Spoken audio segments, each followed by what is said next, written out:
The Queen's most senior courtier was forced out in a power struggle between Buckingham Palace and the Prince of Wales, it was claimed last night. Sir Christopher Aide, the Queen's private secretary, suddenly announced in July that he was leaving after 15 years of royal service, loudly insisting that the monarchy was in good shape.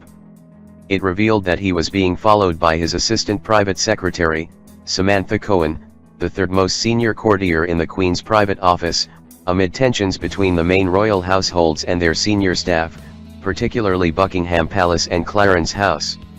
Now the Times newspaper has claimed that Sir Christopher's demise was sealed by a series of complaints from Charles and his brother, Prince Andrew, to the Queen who, unusually, backed her sons over her staff.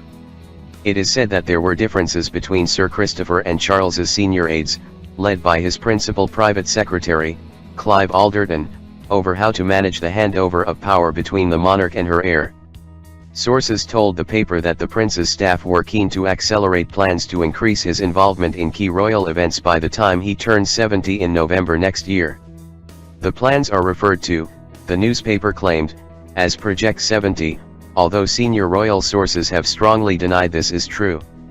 Charles is now the longest-serving heir apparent in British history and when he comes to the throne, will be the oldest person ever to be crowned.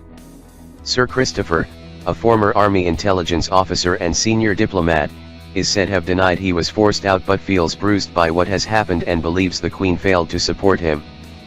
Prince Andrew, said the Times, is understood to have thrown his weight behind his brother, having borne a grudge against Sir Christopher since he was forced to stand down from his job as a trade ambassador over his friendship with convicted sex offender Jeffrey Epstein in 2011.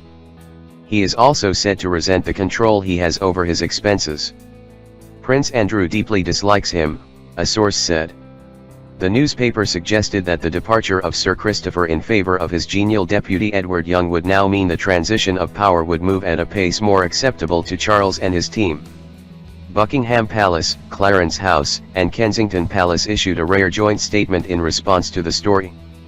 They said, "While we never comment on the confidential employment details of individuals, it was previously announced in July that Sir Christopher Aide is stepping down after 10 years as private secretary." At the time of the announcement, the Lord Chamberlain paid tribute to the major contribution made by Sir Christopher who, in turn, commended the support offered to Her Majesty by other members of the royal family.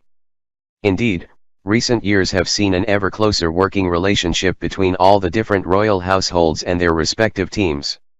The Prince of Wales and the entire royal family are committed to supporting the Queen in whatever way they can at Her Majesty's request. Beyond that, we are not going to engage with a story based on rumors from unnamed sources.